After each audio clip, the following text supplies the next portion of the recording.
Urdu novel اعتبار کی دوسری قسط۔ وہ اپنی یونیورسٹی کے لڑکوں کے ساتھ آیا تھا۔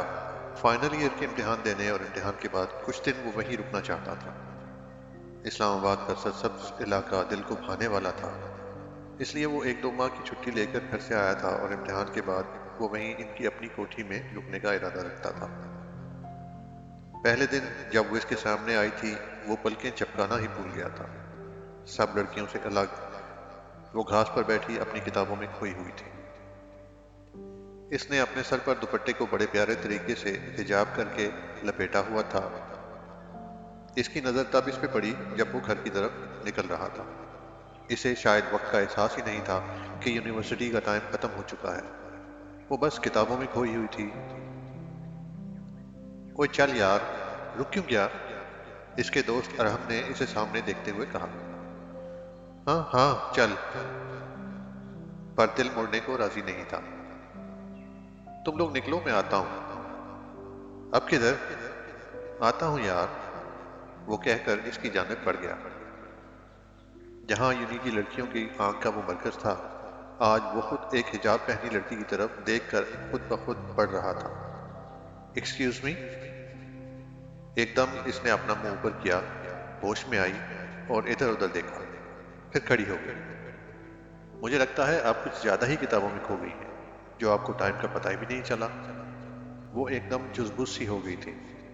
جی جی، اور ہادی نے اپنے دل کو سنبھالنے کی کوشش کی، جو کہ اسے دیکھ کر سنبھل ہی نہیں پا رہا تھا۔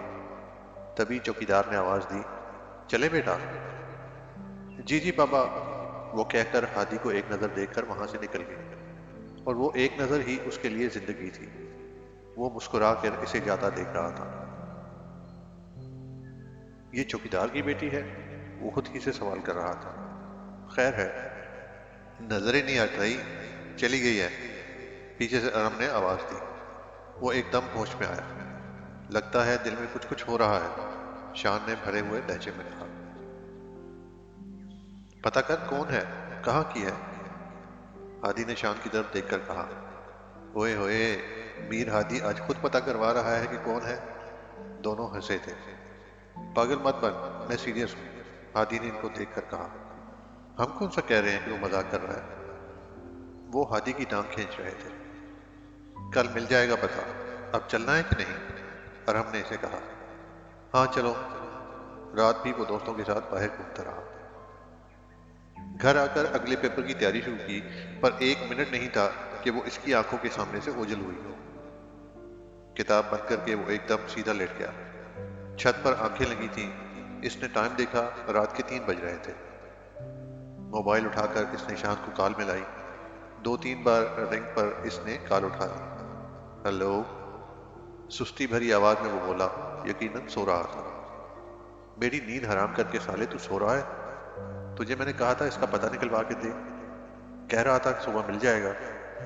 حد ہے تیری ہادی، ابھی صبح ہو گئی ہے کیا؟ رات کے 3 بجے ہیں، اس کا پتہ میں کہاں سے لاؤں؟ صبح ہو جانے دے، میں سب معلوم کر کے بتاؤں گا۔ مر کمینے، تم جیسے دوست کسی کام کے نہیں ہوتے۔ غصے میں جھنجلا کر فون بند کر دیا اور شان کی اگلی بات بھی نہیں سنی۔ رات بھر اس کا چہرہ آنکھوں کے آگے منڈلاتا رہا۔ پتہ نہیں کس پہر اس کی آنکھ لگی تھی۔ صبح کے 10 بجے تھے جب اس کی آنکھ کھلی۔ آج ایک پیریڈ لینا تھا، اس لیے جلدی سے اٹھا، فریش ہوا اور یونی پہنچ گیا۔ کدھر ہو تم لوگ؟ اس نے ارحم کو کال لگا کر پوچھا۔ کینٹین میں ہے، آ جا۔ کیسے ہو دیوداس؟ شان نے ہنستے ہوئے بولا۔ بکواس بند کر۔ ابے رات کو پتہ کیا ہوا؟ دونوں ہنس پڑے تھے۔ بکواس بند کرو تم دونوں، ہادی نے چڑھ کر کہا۔ اچھا منہ نہ بنا، ایک پیپر اس نے ہادی کے سامنے کرتے ہوئے کہا۔ بسمل نام ہے اس کا، اور یہی کی چوکیدار کی بیٹی ہے۔ پڑھانا چاہتا ہے، اور وہ ذہین بھی ہے۔ دماغ اچھا تھا اس کا، اس لیے اس نے جتنا ہو سکا اس کو پڑھایا۔ پر تیرے لیے بری خبر ہے کہ پیپرز ختم ہوتے ہی اس کی شادی ہے۔ تیری کہانی تو شروع ہوتے ہی ختم ہو گئی۔ دونوں ایک دم ہنسے تھے۔ بکواس بند کر، وہ غصے میں اٹھا۔ ادھر ادھر دیکھتا باہر کی طرف آیا تھا۔ اس کی نظریں اسے ڈھونڈ رہی تھیں، پر کہاں ڈھونڈتا، بس چلتا جا رہا تھا۔ ارے ہادی کدھر؟ سامنے سے اریبہ نظر آئی۔ وہ ایک لڑکی ہے یہاں کی، جانتی ہو اسے؟ کون؟ بسمل، ہادی نے بے قراری سے کہا۔ ہاں، کہاں ہے؟ وہ سامنے بیٹھی ہے اپنی کتابوں میں کھوئی ہوئی۔ اسے کہاں پرواہ دنیا کی، کتابی کیڑا بنی رہتی ہے بس۔ لڑکی بہت اچھی ہے۔ وہ جلدی سے مڑا اور بسمل کی طرف آیا۔ وہ کھڑی ہوئی تھی اپنی کتابیں اٹھا کے۔ بسمل ایک دم پیچھے کی طرف مڑی، کتابیں ہاتھ میں تھی، اور وہی خوبصورت چہرہ، نازک اور معصوم سا۔ میں تم سے کچھ کہنا چاہتا ہوں، کیا تم اس سے شادی کرو گی؟ وہ ایک دم اس سوال کے لیے تیار نہیں تھی۔ بات گھما کر نہیں کرنی آتی مجھے، نہ ہی مجھے آج تک کوئی لڑکی اچھی لگی ہے۔ یہ نہیں ہے کہ لڑکیوں کی کمی ہے، ملک اور ملک سے باہر بہت ہیں جو مجھ سے شادی کرنا چاہتی ہیں، پر میں نے جب سے تمہیں دیکھا ہے میں پوری رات نہیں سو سکا ہوں۔ وہ ایک دم سے ایسے سوال کے لیے تیار نہیں تھی کہ کوئی ایک بار میں دیکھ کر دوسری دفعہ شادی کے لیے ہی پرپوز کر دے، اور آج تک اس نے کبھی کسی کو اپنی حد سے آگے بڑھنے نہیں دیا تھا۔ اسے پتا تھا یہاں پڑھنے والے لڑکے لڑکیاں اس کی پہنچ سے بہت اوپر ہیں۔ اس کا خواب تھا پڑھنا، جو اسے بابا نے سب کے خلاف جا کر اس کی خواہش کو ترجیح دی تھی۔ تبھی اس نے اپنے بابا کا مان بھی رکھا تھا، جتنی چادر ہو اتنے پاؤں پھیلاؤ۔ یہ بات اسے پہلے دن سے پتا تھی، اس لیے وہ اپنی حد ہی میں رہتی تھی۔ پر آج اس طرح وہ اچانک آ کے اسے شادی کا کہہ رہا تھا۔ اس نے دیکھا تھا کہ یونی کی ہر لڑکی کی نظر اس پر تھی، اچھی فیملی اور پھر اوپر سے بیک گراؤنڈ بھی اچھا، پر وہ یوں سامنے آ کر اسے شادی کا کہے گا، اسے پتہ نہیں تھا۔ وہ کتابوں کو ہاتھ میں لیے ہی اپنی انگلیوں کو مروڑ رہی تھی، مطلب اس کی کیفیت سے اس کا اندازہ لگایا جا سکتا تھا۔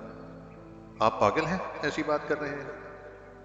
میں ایسا کبھی کسی کے بارے میں نہیں سوچتی، نہ ہی مجھے شوق ہے، اور میری شادی ہونے والی ہے۔ پلیز اب اس طرح سے سامنے آ کر ایسا فضول سوال نہیں کرنا، بہت ہمت کر کے وہ کہہ رہی تھی۔ اس کی آنکھوں کی کشش کو وہ دیکھ سکتی تھی، اس کی آنکھوں کی کشش وہ دیکھ سکتی تھی۔ یہ کہہ کر وہ آگے کی طرف بڑھ گئی۔ پر میں نہیں ماننے والا۔ آپ پاگل ہیں کیا؟ کوئی کسی سے ایک بار مل کے کیسے محبت کر سکتا ہے، اور پھر ایک دم سے شادی؟ آپ کو یہ کوئی کھیل لگ رہا ہے؟ ایک دم سے اس کی اس بات سے وہ سامنے آ گیا۔ محبت کوئی کھیل نہیں ہے، اور ہو جائے تو ہونے میں کوئی وقت نہیں لگتا، پہلی نظر ہی کافی ہوتی ہے، اور تم صرف میری ہو۔ دیکھیں پلیز، میرے لیے مشکلات کھڑی نہ کریں آپ لوگوں کے لیے معمولی بات ہے، پر میں یہاں کیسے آئی ہوں مجھے پتا ہے، تو خدا کے لیے میرا راستہ چھوڑ دیں، لوگ دیکھ رہے ہیں۔ اب اس کا لہجہ بہت سخت تھا، وہ بھی اپنی جگہ ٹھیک تھی۔ جیسے جیسے پیپر ہو رہے تھے، دن گزر رہے تھے، ہادی اپنا سر پکڑ کے بیٹھا تھا۔ پیپرز کے لاسٹ ڈے سے اگلے دن اس کی مہندی تھی، اور ایک دن کے بعد اس کا لاسٹ پیپر تھا۔ اب بھی وہ کینٹین میں بیٹھا تھا جب شان اور ارحم آئے۔ خیر ہے مجنوں، کیا بات ہے؟ موڈ ٹھیک نہیں ہے یار، تنگ نہ کر، وہ چڑ کے بولا۔ ہم کس لیے ہیں؟ تیرے لیے ہی ہے نا؟ شان نے آگے بڑھ کے کہا۔ اور کیا؟ تبھی پیچھے سے حماد آیا۔ جس لڑکے سے اس کی شادی ہونی ہے وہ بھی آگے سے کسی اور کو پسند کرتا ہے، اور ماں باپ اس لیے نہیں مان رہے کہ لڑکی تھوڑا کم کھاتے پیتے گھر کی ہے۔ اس وجہ سے بسمل کے گھر رشتہ کیا ہے۔ وہ لوگ اتنے برے بھی نہیں ہیں، اچھے بھی نہیں، اس لیے لڑکا چپ کر گیا۔ لالچی ہیں، اگر تو اس لڑکی کے گھر والوں کو اچھا جہیز اور گاڑی وغیرہ دے تو آج ہی وہ رشتہ توڑ دیں گے۔ بول کیا کہتا ہے؟ حماد نے بیٹھتے ہوئے کہا، اور ہادی تو جیسے کسی قیمت پہ بسمل کو پانے کے لیے تیار تھا۔ تبھی چیک بک نکال کر اس نے اچھی خاصی رقم لکھ دی۔ اب سب مجھ پہ چھوڑ دیں، اگر مجھے وہ نہ ملی تو میں خودکشی کر لوں گا۔ ایک دم وہ سنجیدہ ہو کے بولا۔ پاگل ہے کیا تو؟ شان ایک دم غصے سے بولا۔ ہو گیا ہوں جب سے اسے دیکھا ہے۔ پتہ نہیں کیوں لگتا ہے جیسے میری زندگی کی مسکان وہی ہے، میری زندگی بھی وہی ہے۔ اگر نہ ملی تو میں نے اپنے آپ گاڑی سمیت کہیں ٹھوک دینا ہے۔ ہادی یار کیا ہو گیا ہے؟ ارحم بھی حیران تھا اس کی دیوانگی دیکھ کے۔ پریشان نہ ہو، میں ہوں نا میری جان، حماد نے اسے تسلی دیتے ہوئے کہا۔ 2 دن بعد مہندی ہے اس کی، پریشان نہ ہو۔ زبردستی محبت نہیں ہوتی ہادی، شان اس کی کیفیت دیکھ کے بولا۔ پتا ہے مجھے، میں نے دیکھا ہے اس کی آنکھوں میں اپنے لیے محبت، وہ کرتی ہے مجھ سے محبت۔ جیسے اس کی ہاتھ کی انگلیاں مڑ رہی تھی، مجھے پتا تھی وہ کیفیت اس کی آنکھیں بتا رہی تھی، اور زبردستی کا قائل نہیں ہوں میں، بس محبت ہو گئی ہے، بے انتہا ہو گئی ہے، مجھے چاہیے وہ بس۔ وہ یہ کہہ کر اپنا سر پکڑ کے بیٹھ گیا۔ بارات کا دن تھا، وہ دلہن بنی لال سوٹ میں بیٹھی تھی، کسی اپسرا سے کم نہیں لگ رہی تھی۔ شان کو شادی میں بلایا تھا، اس کی بہن کی بسمل اچھی دوست تھی، اس لیے سب کو بلایا تھا، اور اس نے ہادی اور ارحم کو بھی بیچ میں کھینچ لیا تھا۔ پاگل ہے تو غیروں کی شادی میں عبداللہ دیوانہ، ارحم منہ بنا کے کہہ رہا تھا۔ پاگل نہ بن، میں چاہتا ہوں جو سب پلان کیا ہے ویسا ہی ہو۔ جیسے ہی وہ لڑکا نہیں آئے گا، ان کو پتہ چلے گا، تب ہی ہم اپنا پتہ پھینک دیں گے۔ سب آپس میں بات کر رہے تھے، اور ہادی کی نظر بسمل پر ہی تھی۔ اگر اس تھوڑے وقت میں کچھ نہ ہو سکا تو ہمیشہ کے لیے کہ وہ کسی اور کی ہو جائے گی۔ اس کے دل کی دھڑکنیں تیز تھیں اور سب بارات کا انتظار کر رہے تھے۔ بسمل بار بار نظر اٹھا کے ہادی کو دیکھ رہی تھی، وہ صاف اس کی آنکھوں میں اپنے لیے بے قراری دیکھ سکتا تھا۔ تبھی ایک شور مچ گیا کہ بارات نہیں آ رہی، لڑکے نے شادی سے انکار کر دیا ہے، اور پورے حال میں ہلچل مچ گئی۔ اس کے ماں باپ اپنا سر پکڑ کے بیٹھ گئے، ان کی عزت داؤ پہ لگا دی اس لڑکے نے۔ بیٹی کا قصور ہو نہ ہو، اسی کا بنایا جاتا ہے۔ ہر کوئی ترس کی نگاہ سے دیکھ رہا تھا۔ اس کی ماں رو رہی تھی، اب کون کرے گا ہماری بیٹی سے شادی؟ میں کروں گا، پیچھے سے آواز آئی۔ تبھی سب نے پیچھے مڑ کے دیکھا، ہادی چوکیدار نے پہچان لیا تھا، وہ اس کے سامنے آیا۔ میں دکھنے میں ٹھیک ہوں، میرا اچھا بیک گراؤنڈ ہے، کوٹھی ہے، زمیندار ہیں ہم لوگ، باہر کے ملک تک ہمارا بزنس ہے، ملک کے اچھے بزنس مینز میں میرے بابا کا نام آتا ہے۔ اس سے بڑھ کر آپ لوگوں کو اور کیا چاہیے اپنی بیٹی کے لیے؟ ہادی نے اپنی طرف سے پتہ پھینکا تھا، سب کے سن کے ہوش اڑ گئے تھے۔ ایک دم سے قسمت کیسے پلٹ سکتی ہے، وہ بھی اتنی اچھی؟ بھلا کسی کو کیا اعتراض ہونا تھا؟ انہوں نے ہاں کہہ دی۔ اتنی جلدی میں اپنے گھر والوں کو تو نہیں بلا سکتا، پر میں ان کو سمجھا لوں گا۔ یہ وقت ایسا ہے کہ انتظار بھی نہیں کیا جا سکتا۔ ارحم نے آگے ہو کے لقمہ دیا، اور بسمل کا دماغ گھوم رہا تھا کہ یہ ہو کیا رہا ہے اس کی زندگی کے ساتھ۔ مولوی کو بلایا گیا اور پھر دونوں کا نکاح ہو گیا۔ ہادی کی خوشی کی انتہا نہیں تھی کہ وہ محبت کو پانے میں کامیاب ہو چکا تھا، پر اس نے ابھی سب پر ظاہر نہیں کیا تھا، اور یوں بسمل ہادی کے حصے میں اس کی زندگی بن کے آ گئی۔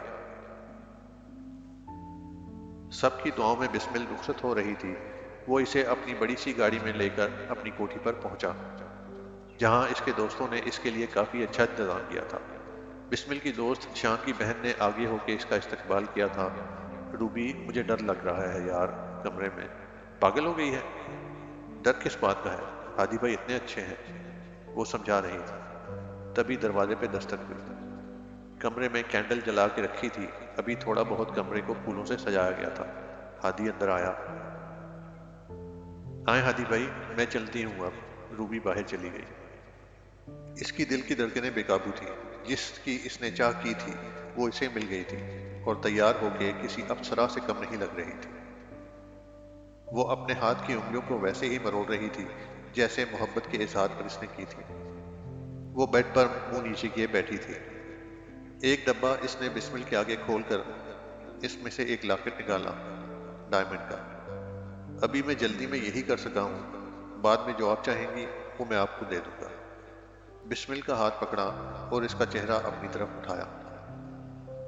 مجھے نہیں معلوم تھا کہ یہ سب کچھ اتنی جلدی ہو جائے گا، پر محبت، مجھے تم سے پہلے ہی دفعہ ہو گئی تھی۔ میری زندگی کی تمنا ہو تو، میری بے حد شدت سے چاہی جانے والی محبت۔ ایک دن بھی میں سکون سے نہیں سویا جب سے تمہیں دیکھا ہے۔ اگر تم نہ ملتی تو مر جاتا۔ اللہ نہ کرے، کیسی باتیں کر رہے ہیں؟ بسمل نے ہادی کے منہ پر ہاتھ رکھا، اور ہادی نے اسے آگے بڑھ کر سینے سے لگا لیا۔ وہ دیکھ سکتا تھا، اپنے لیے بسمل کے دل میں محبت محسوس کر سکتا تھا۔ محبت کو اپنے پاس پا کر وہ بہت خوش تھا۔ محبت لٹاتی، شدتیں لٹاتی، دونوں کی خوبصورت رات گزری۔ اگلے دن ہادی نے اپنے گھر میں ایک چھوٹی سی تقریب رکھی تھی۔ سب بسمل کی قسمت پہ جشن کر رہے تھے، کیسے ایک دم سے وہ کوٹھی کی مالکن بن گئی تھی۔